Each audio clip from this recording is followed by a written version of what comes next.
Meus irmãos, Deus é muito bom e durante a caminhada a carta de Efésios, nós estamos chegando já ao fim da carta, mais uns 2 domingos para frente nós vamos terminar de pregar nessa carta, se Deus assim nos permitir, mas tem sido dias de muito crescimento para a minha vida e eu acredito que também para a vida da igreja. Está pregando nessa carta, ouvindo as mensagens nesta carta. E eu queria convidar você para abrir a sua Bíblia em Efésios capítulo 6. Falando de Efésios, vou falar de Mateus, não tem como, né? Efésios capítulo 6, de 10 a 20, nós vamos ler, mas não temos condição de pregar em todos esses versículos hoje. O tempo não é suficiente. Mas iremos até onde o Senhor permitir dentro do horário. Capítulo 6, de 10 a 20. Mesmo assentados, nós vamos então ouvir essa leitura. Quanto ao mais, sede fortalecido no Senhor e na força do seu poder. Revesti-vos de toda a armadura de Deus, para poderdes ficar firme contra a cilada do diabo. Porque a nossa luta não é contra o sangue e a carne, e sim contra os principados e potestades, contra os dominadores deste mundo tenebroso, contra as forças espirituais do mal nas regiões celestes. Portanto, tomai toda a armadura de Deus, para que possais resistir no dia mau, e depois de terdes vencido tudo, permanecer inabaláveis. Estais, pois, firmes, cingindo-vos com a verdade e vestindo-vos da couraça da justiça. Calçai os pés com a preparação do evangelho da paz, embraçando sempre o escudo da fé, com o qual podereis apagar todos os dardos inflamados do maligno. Tomai também o capacete da salvação e a espada do Espírito, que é a palavra de Deus. Com toda a oração e súplica, orando em todo o tempo no Espírito, e para isso vigiando com toda a perseverança e súplica por todos os santos, e também por mim, para que me seja dada no abrir da minha boca a palavra, para com intrepidez fazer conhecido o mistério do Evangelho, pelo qual sou embaixador em cadeias, para que em Cristo eu seja usado para falar como me cumpre fazê-lo. Amém? Vamos orar ao Senhor. Pai, nós estamos aqui nesta hora agora para ouvir a Tua palavra, para ouvir a Tua pregação, a Tua mensagem, que Tu tens a nos comunicar nesta noite. Aquieta o nosso coração, Senhor, abre os nossos ouvidos para ouvir a Tua voz. Pai, em nome de Jesus, repreende toda a ação do diabo, toda a ação do mal, dos demônios que se levantam contra nós, e que o Senhor possa cercar esse lugar, e ó Deus, fazer com que a palavra que vai ser pregada possa cair em boa terra, para que ela não seja arrancada nem roubada, e para que a palavra edifique, para que a palavra nos mantenha, ó Deus, atentos, ó Deus, para esse mundo que vivemos, e para realidades espirituais, mas acima de tudo, para o Teu poder. É o que nós te pedimos em nome de Jesus. Amém. Queridos, hoje é preciso a gente recapitular um pouco do que até aqui nós já aprendemos. A segunda parte dessa mensagem, nós pregamos a primeira série, tratando do tema relacionado às bênçãos de Deus manifestada a nós, e a segunda parte, nós demos o tema Deus através de Paulo, nos fazendo conhecer a conduta da igreja de Cristo, ou seja, Deus através de Paulo, nos faz conhecer a conduta da igreja de Cristo. Nós aprendemos desde o capítulo 1 que nós somos igreja de Cristo, que nós fomos eleitos, fomos chamados. Agora, na segunda parte da carta, Paulo trata da conduta, de como a igreja deve viver agora como eleito, como salvos, pela graça de Cristo. E nós perguntamos, como deve ser a conduta da igreja de Cristo, como que nós devemos proceder. Por quê? Porque Paulo vai, nesses capítulos finais, nos fazer conhecer esse modo prático, né, de vivermos como novos na fé, como pessoas transformadas, como pessoas agora revestidas do Senhor Jesus Cristo. E ele vai tratar disso dos capítulos 4 a 6. Então, para responder essa pergunta, de como deve ser a conduta da igreja, de como devemos proceder, Paulo vai nos ensinar que a igreja de Cristo deve andar em unidade. A conduta da igreja deve viver em união, em comunhão, né, uns com os outros, com Cristo, numa só fé, num só batismo, não é? No mesmo Espírito, vivendo em harmonia com a palavra de Deus. Aprendemos também que a igreja de Cristo deve viver sobre um novo padrão de vida, e aí vem todo um padrão de santificação, não é?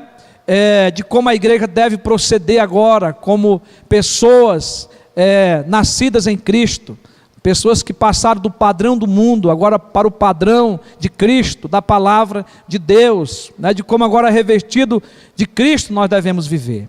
E nós aprendemos muito sobre isso, não temos como nós recapitular tudo aqui.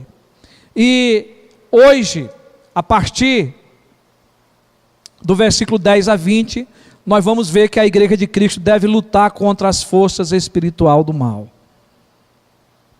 É outra forma da igreja viver aqui na terra, de a igreja lutar contra forças espirituais do mal. Nós vamos então trabalhar sobre esse assunto nessa noite. Mas eu quero primeiramente chamar a sua atenção para dois perigos com relação às questões espirituais, e que são conhecidas no meio da igreja como guerra espiritual. Esse foi um assunto muito debatido e que tem sido muito explorado nas igrejas, de 30 anos para cá, mais ou menos. Eu vivi esse tempo, estou com 45 anos, e vi muitas coisas acontecer nesse período da igreja.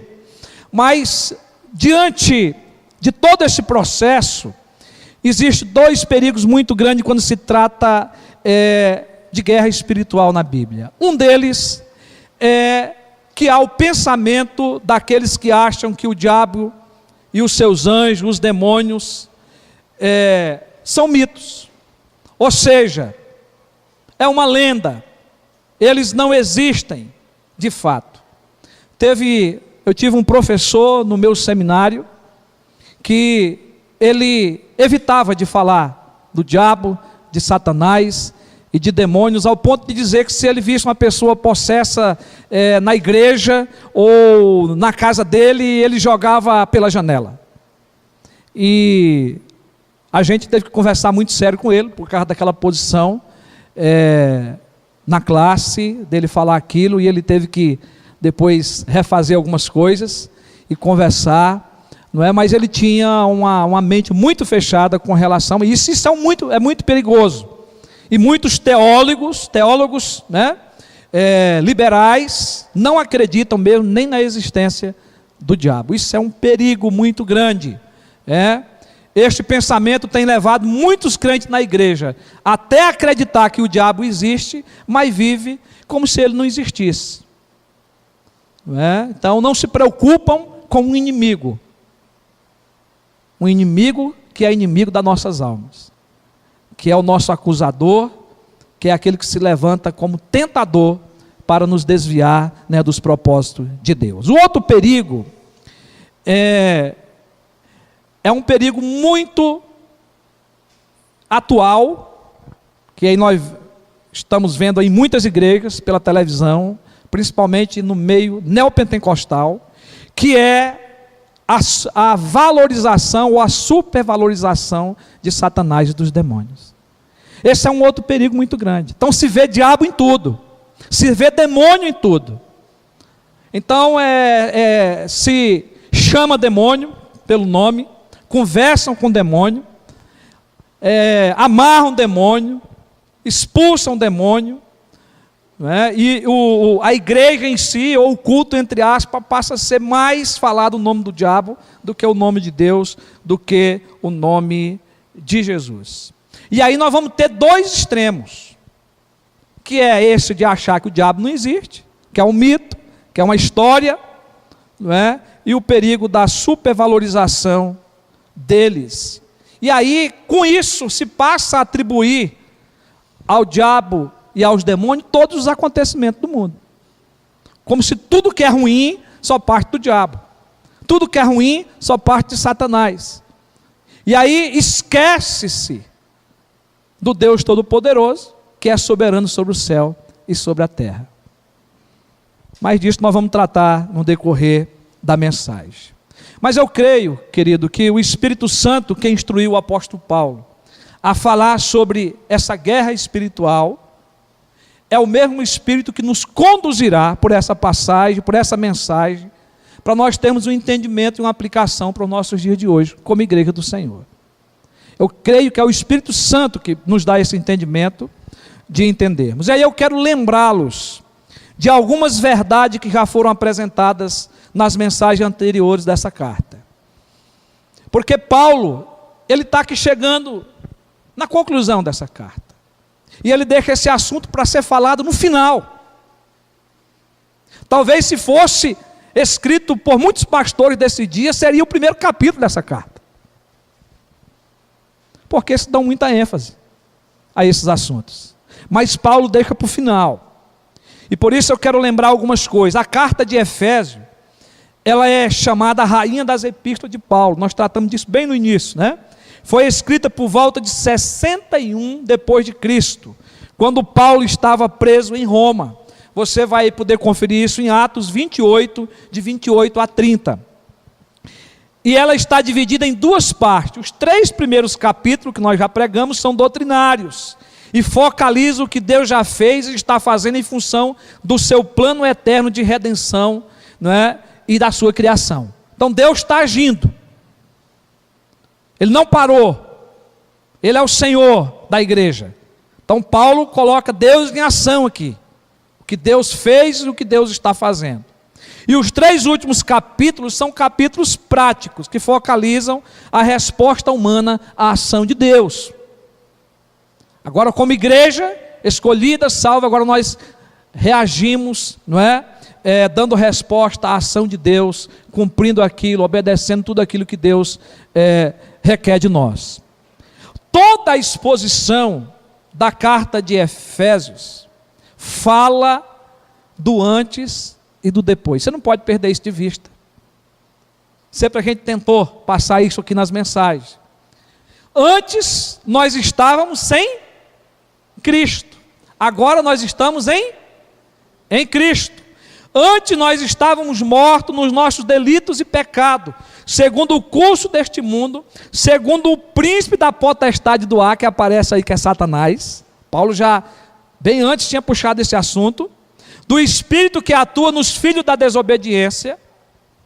Estávamos desta forma. Agora, temos vida eterna. Agora fomos separados para Deus. Então, antes nós éramos trevas, agora nós somos luz no Senhor. É isso que a carta nos apresenta. Antes éramos tidos como gentios, incircuncisos na carne, sem Cristo, separados da comunidade de Israel, estranhos às alianças da promessa, sem esperança alguma, sem Deus no mundo, estrangeiros e peregrinos. Paulo está falando para o seu tempo, mas também para o nosso tempo hoje. Era assim que estávamos antes de conhecer a Cristo. E aí ele vai dizer que agora nós fazemos parte da comunidade, que é a igreja de Jesus. Nós somos reconciliados agora em um só corpo, através da cruz, através do que Deus realizou, entregando o seu Filho lá na cruz do Calvário para morrer por nós. E aí Paulo vai dizer que agora nós temos acesso ao Pai em um Espírito, somos concidadãos dos santos, somos da família de Deus, somos edificados sobre o fundamento dos apóstolos e profetas, Cristo Jesus é a pedra angular, estamos crescendo para santuário dedicado ao Senhor, e sendo edificado para a habitação de Deus no Espírito. É lindo demais, né? É uma carta muito linda, muito maravilhosa. Então Paulo mostra o antes e o depois, de como agora nós vivemos em Cristo. E não é por qualquer motivo, irmãos, que Satanás persegue a igreja de Cristo. É por esta razão que Paulo desenvolve na carta, no contexto mais próximo do nosso texto lido, que são as mensagens que pregamos domingo passado, anteriores aí, ele fala dos padrões para a vida cristã. Então Paulo fala para a vida pessoal, para a vida de comunhão com Deus e com a igreja. Paulo fala para o lar, para o casal, para os filhos, para os servos e para os senhores.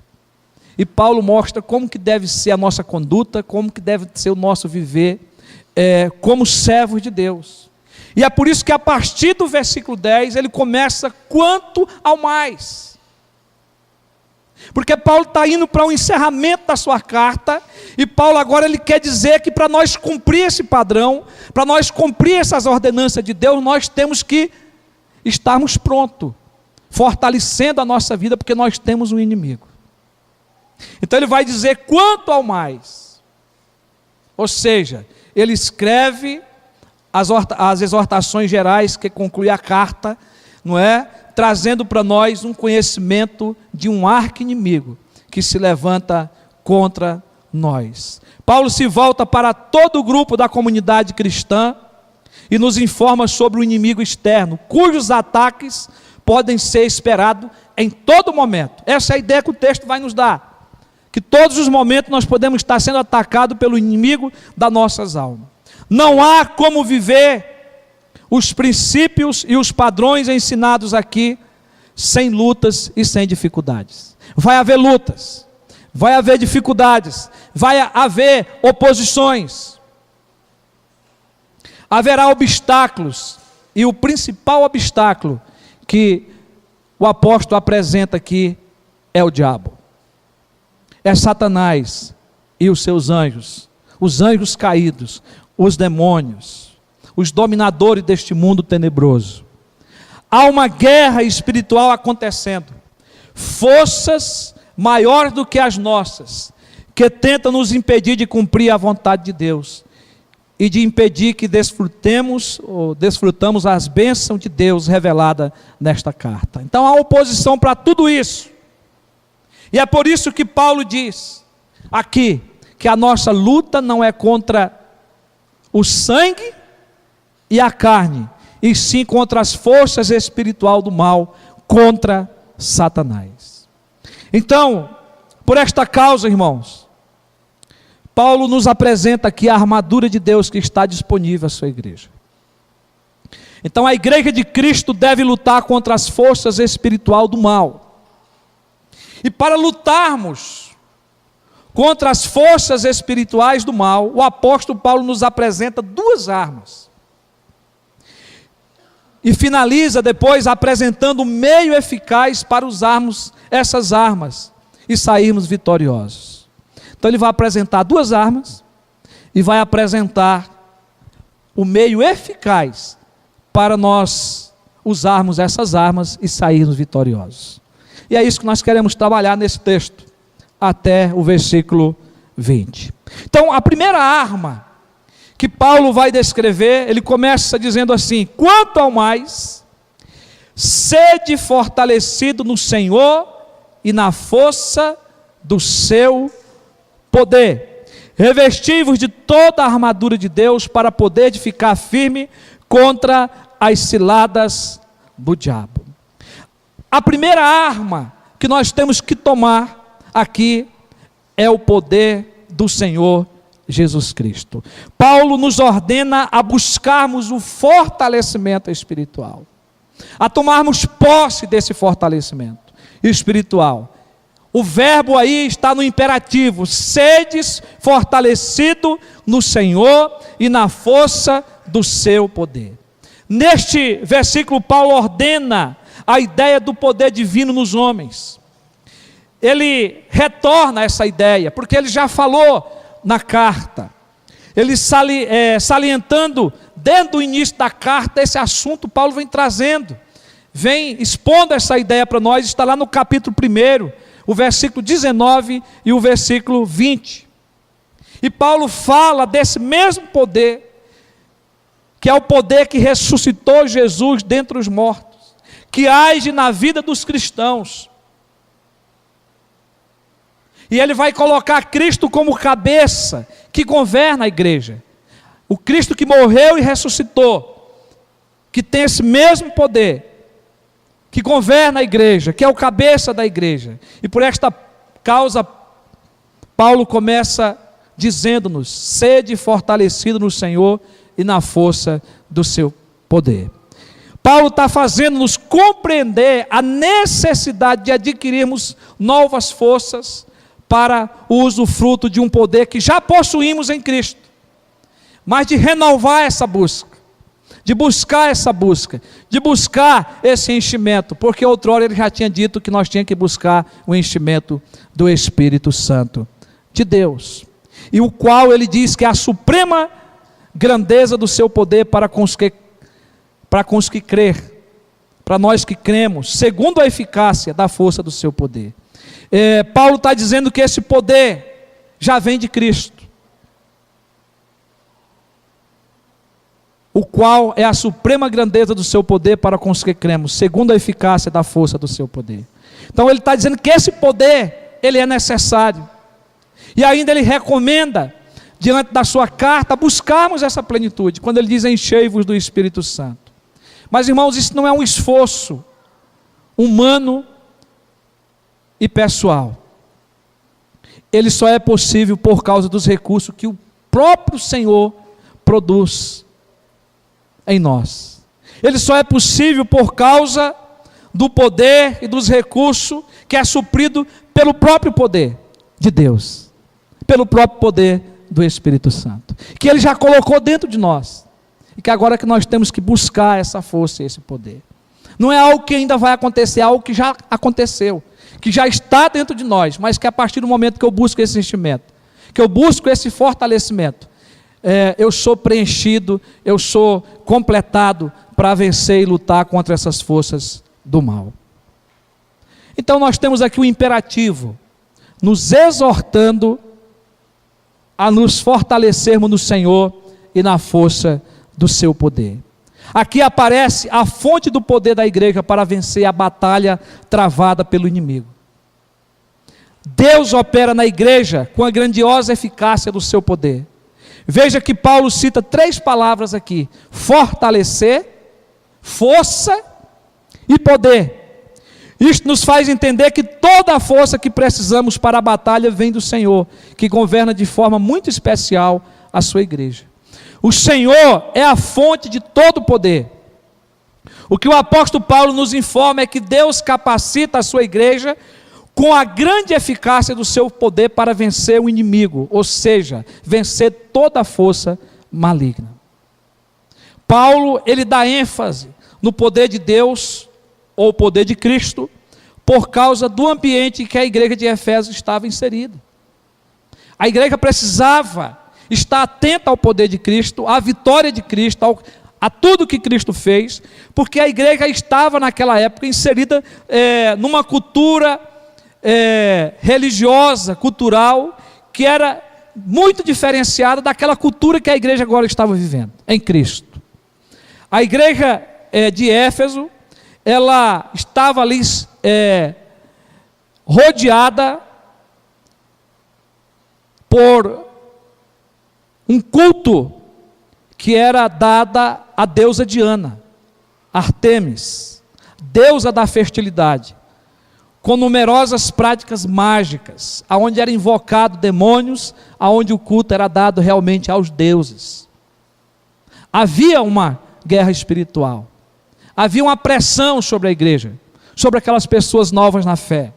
Elas tinham que estar convictas que elas tinham um inimigo, e que elas precisavam do poder, dessa arma, do poder de Deus, de serem fortalecidas para vencer essas lutas espirituais. E com certeza a igreja tinha alguns membros que vieram dessas religiões, que vieram, do ocultismo, que vieram com muitas lutas travadas ali, e agora eles tinham que estarem certos da vitória que Cristo teve lá na cruz do Calvário.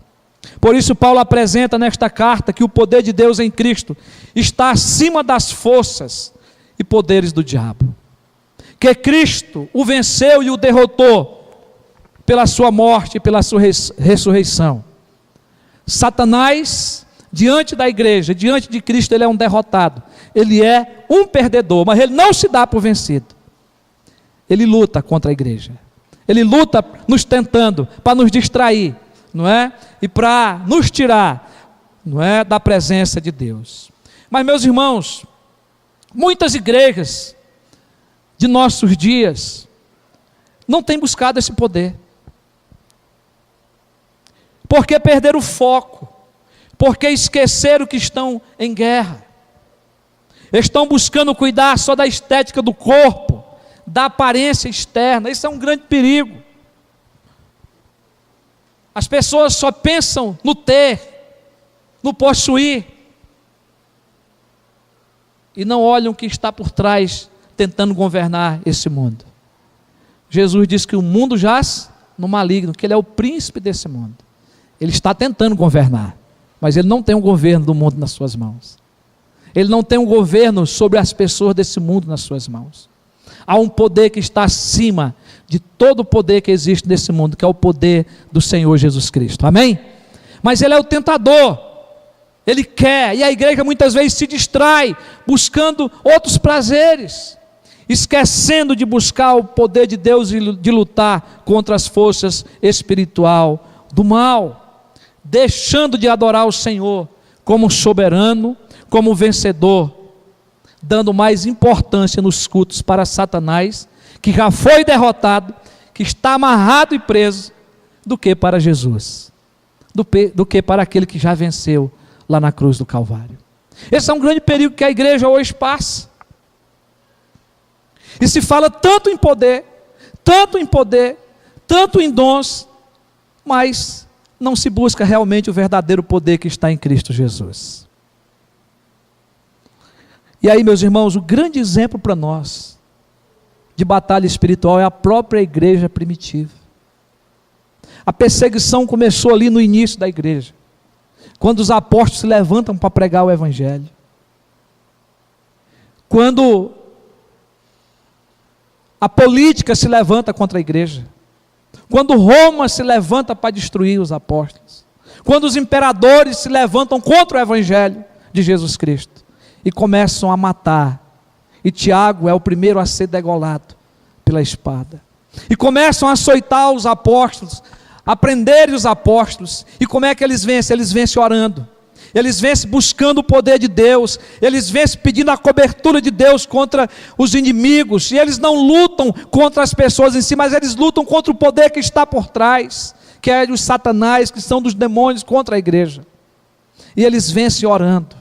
Mas, irmãos, é importante entender que para os apóstolos, para a igreja primitiva, eles sabiam que Deus é Senhor sobre todas as coisas, que é Deus que governa os céus e a terra. Para a igreja primitiva, o diabo não é um Deus.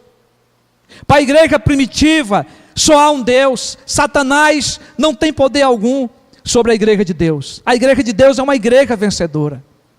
Porque para muitas pessoas hoje, irmão, Satanás é como se fosse um Deus, porque está sempre se combatendo o poder de Satanás, como se ele tivesse limitado ao poder de Deus, como se Deus não fosse soberano, como se Deus não governasse todas as coisas. O diabo só vai até onde Deus permite, o diabo só faz aquilo que Jesus permite, e graças a Deus por isso, porque senão nós estávamos arruinados, porque Satanás tem poder, mas Jesus é soberano sobre ele. Ele só faz o que Deus permite, porque Jesus é soberano sobre todas as coisas, e principalmente sobre a sua igreja. Nada foge do controle de Deus. Mas enquanto tivermos aqui, nós temos um inimigo. Enquanto tivermos aqui, nós temos uma oposição contra a igreja, contra mim e contra você, que procura nos destruir, que procura nos tentar, nos desviar dos propósitos de Deus. E é para isso que Paulo está dizendo: esteja atento, fortaleça, não é, no Senhor e na força do seu poder.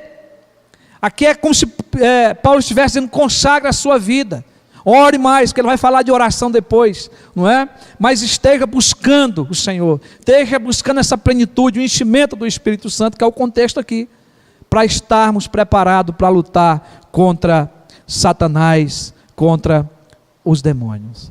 Mas, irmãos, não há como sem o poder de Jesus.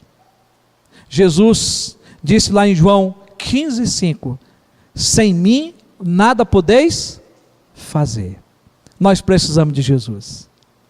Nós precisamos de Jesus todos os dias, todas as horas, porque foi Ele que venceu. Ele já venceu a Satanás, Ele venceu a nossa morte, para que tenhamos vida, e para que tenhamos vida em abundância. Mas, meus irmãos, a segunda arma que Paulo vai tratar aqui é a armadura de Deus.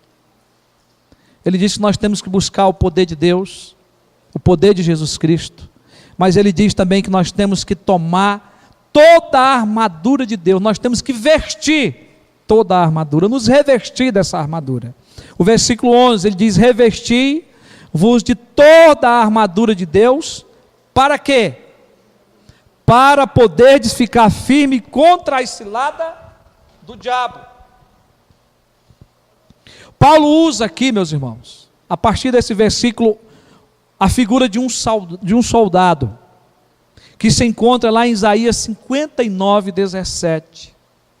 Paulo conhecia as Escrituras, e conhecia essa figura de um soldado que foi falado lá pelo profeta. Então, ao escrever esta carta, Paulo não só conhece esse texto, mas Paulo também conhece um soldado que está do seu lado. Ele está preso, acorrentado, e havia um soldado que cuidava dele, lá na casa. E com certeza Paulo olha para esse soldado, e também Paulo lembra desse texto, e Paulo usa aqui a armadura de um soldado romano, para descrever a armadura de Deus, e trazer algumas verdades que nós precisamos conhecer e entender. Então, ele conhece aqui os escritos do profeta Isaías, que apresenta uma figura do próprio Deus como um soldado. É o que é apresentado lá em Isaías, um soldado guerreiro, que está armado para a batalha. Então ele tem isso em mente, e é a partir daqui que ele vai descrever. Então o apóstolo entendia que não era possível viver todos os padrões, todas as recomendações que ele escreveu até aqui, sem sermos perseguidos, porque ele é o que está sendo perseguido naquele momento, mesmo escrevendo essa carta, trazendo essas recomendações para nós, mas ele é o perseguido, ele está preso por causa do Evangelho, ele está preso por causa do amor de Cristo, por causa da pregação. Mas ele olha para aquele soldado ali, ele olha para aquela vestimenta, e ele passa agora a descrever de como que nós devemos estar preparados para vencer o inimigo, não humano, mas aquele que está por trás, tentando nos destruir. E é por esta causa que ele nos apresenta a armadura de Deus, que está disponível para todo soldado de Cristo, usá-la contra as forças do mal.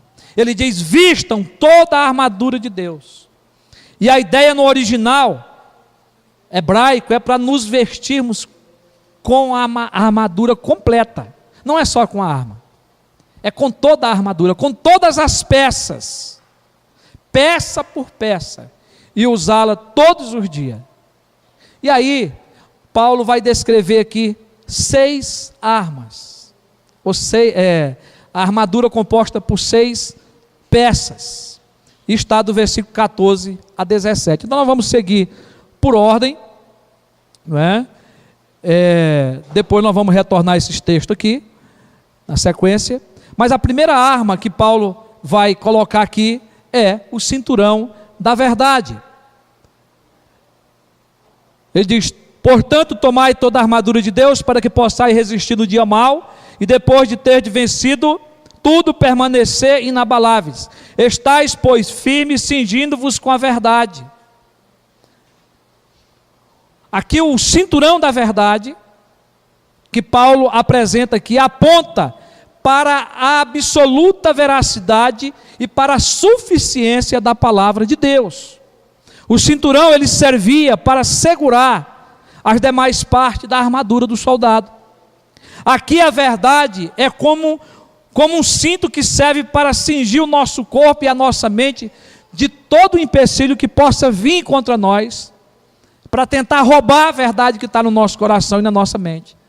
Então ela serve, não é? Para nos ajudar. Ela aponta o nosso erro e nos corrige para ficarmos firmes. Então o cinturão da verdade. E lembrando aqui que Jesus é a verdade. E quem que é o pai da mentira? O diabo. Está lá em João 8,44. E João 14,6 diz que Jesus é a verdade. Jesus é a verdade absoluta. Então a verdade é como um cinto que aponta para a veracidade e para a suficiência da palavra de Deus, que é a palavra de Deus que vai nos impedir, não é, de sermos levados pelas tentações e pelo mal. A segunda arma que ele vai apresentar aqui, não é, ele diz: estáis, pois, firmes, cingindo-vos com a verdade e vestindo-vos da couraça da justiça. A segunda arma apresentada aqui é a couraça da justiça, que sinaliza para a perfeita justiça de Cristo, que foi imputada ao que crê, para que o meu caráter e o seu caráter possa ser justo e reto. A couraça era uma peça de metal que servia para proteger o coração e os órgãos vitais do guerreiro. E aí Paulo vai colocar aqui que ela serve como símbolo de que estamos em Cristo e que nos ensina a agir com o nosso próximo com atitudes justas e retas, representando uma vida de retidão na nossa convivência, no meio da igreja, no meio da sociedade. Nós fomos justificados pela fé e por isso estamos revestidos da couraça da justiça, que vai servir para nos livrar das tentações malignas que nos induz a acharmos que temos justiça própria. Por isso que nós precisamos. E nós temos que ter cuidado, nós precisamos tomar posse, usar essa arma, porque nós corremos o risco de achar que temos justiça própria e ficarmos isentos de toda acusação e culpa pelos nossos méritos. E não é, nós sabemos que são pelos méritos de Cristo, porque agora nenhuma condenação há para os que estão em Cristo Jesus, é pelos méritos de Cristo. Então nós temos que tomar essa arma, tem que fazer parte da nossa vida. A terceira arma que ele apresenta aqui é a sandália do Evangelho da paz. Ele diz: calçai os pés com a preparação do Evangelho da paz. O versículo 15. Calçar os pés com a preparação do Evangelho da paz refere-se à proteção que as sandálias forneciam aos pés dos soldados. Os soldados romanos calçavam uma sandália com cravos na sola para lhes dar segurança e agilidade na caminhada. O sentido aqui é de nos prepararmos para levar o Evangelho da paz aos outros que ainda não conhecem o Evangelho. E termos a prontidão também de proclamarmos, de sairmos, de falarmos desse Evangelho. E essa arma então serve para nos ajudar, nos preparar e sair para o combate, para a pregação do Evangelho. Nós temos que calçar as sandálias do Evangelho da paz e anunciar o Evangelho. A outra arma aqui é o escudo da fé. Em seguida diz: embraçando sempre o escudo da fé. O escudo da fé nos protege dos dados inflamados do maligno. aquilo que vem, que inflama, aquilo que tenta nos destruir. O escudo protegia todo o corpo do soldado, para que ele não fosse atingido. É proteção contra esses dados, essas lanças que vêm do inimigo contra nós. Então o escudo da fé nos protege para nós não sermos atingidos. Quando o soldado lutava, formava como que uma parede de proteção contra os adversários. Vocês conhecem o escudo. Este escudo da fé é uma fé genuína e verdadeira. Tem a ver com a fé da salvação, com a fé salvadora, que serve de escudo para nos dar a garantia da salvação, de que nós estamos firmados em Cristo Jesus. E aí nós temos o entendimento que foi o próprio Jesus, o próprio Deus encarnado, que se entregou por nós, e que realizou a sua obra, e que agora nós estamos salvos pela fé em Cristo Jesus, salvos pela graça, mas mediante a fé, que é o dom de Deus, que veio para a nossa vida, e que nos encheu dela, e que agora ela serve como escudo, para defender a nossa vida e a nossa fé, contra todos os dados inflamados do maligno. Por isso é contra a nossa fé, meus irmãos, que o diabo lança a maioria dos seus dados inflamados, as suas setas, com a astúcia dele, tentando nos atrair, tentando nos tirar do foco, da adoração a Deus, e até mesmo nos fazer duvidar de Deus e das suas promessas. Então, através do escudo da fé, nós podemos ser protegidos de todas essas lanças, de todas essas setas que o diabo lança contra nós. E aí nós podemos ficar firmados na fé, firmados no Senhor. E a quinta arma que o texto trata aqui é o capacete da salvação, proteção para a cabeça. Ele diz aqui: embraçando sempre o escudo da fé, com o qual podereis apagar todos os dados inflamados do maligno. Ele diz: tomai também o capacete da salvação. E o capacete servia para proteger a cabeça do soldado romano, e por isso a figura aqui aponta para a plena segurança que a obra redentora de Cristo garante a todos os eleitos. No capítulo 2, Paulo deixa claro que fomos salvos do pecado, nós fomos salvos da morte, pela graça de Deus derramada sobre nós. É Cristo que nos salva, pela graça. E aí nós, reformados, cremos que no passado nós fomos salvos da culpa do pecado. O que é isso? Justificação. Cristo já fez isso por nós. Deus aceitou o sacrifício de Cristo e Ele já determinou que nós estamos justificados. Louvado seja o nome do Senhor. Mas no presente nós somos salvos do poder do pecado, e isso é santificação.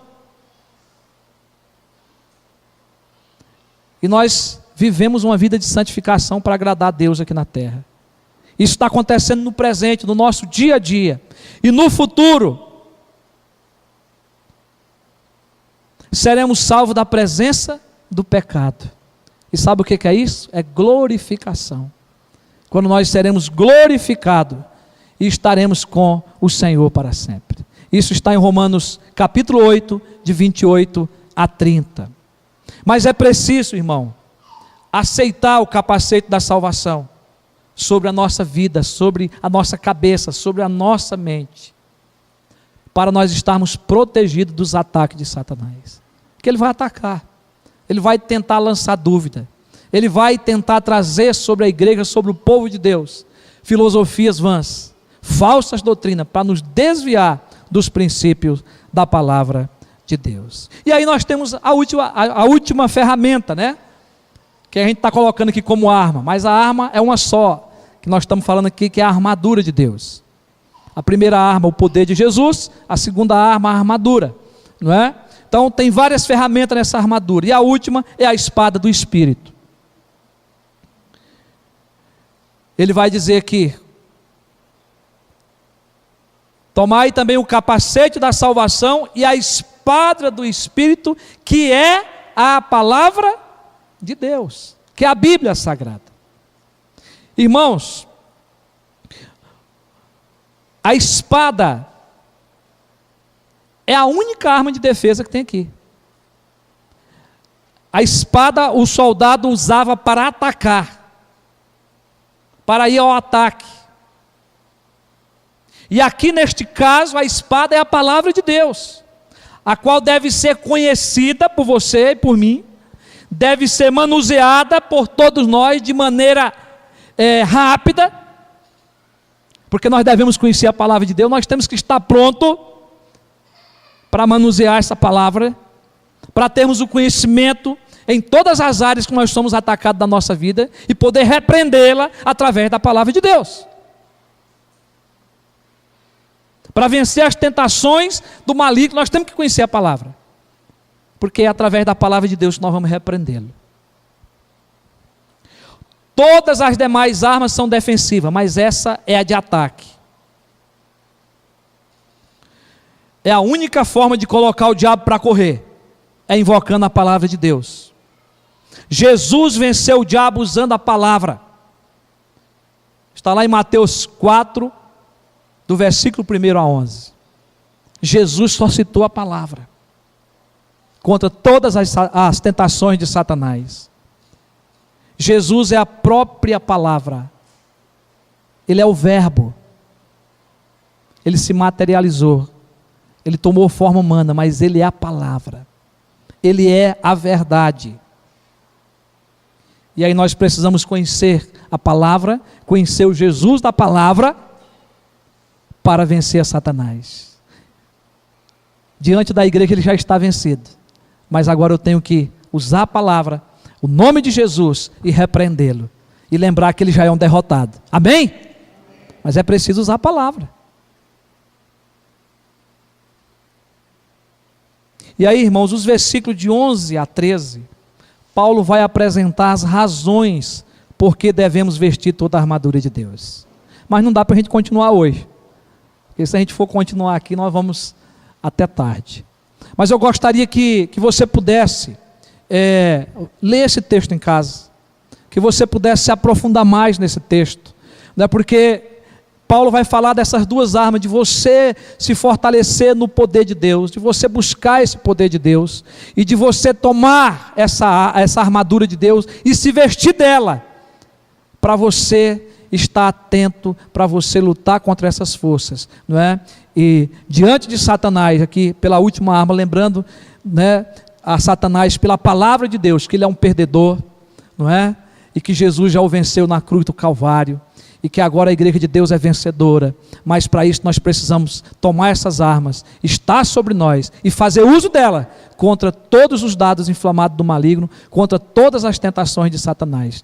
E assim nós vamos continuar até a volta de Cristo como igreja vencedora, uma igreja que não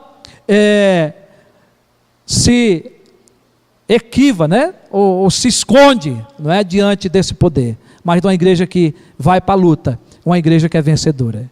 Que Deus nos abençoe. Amém?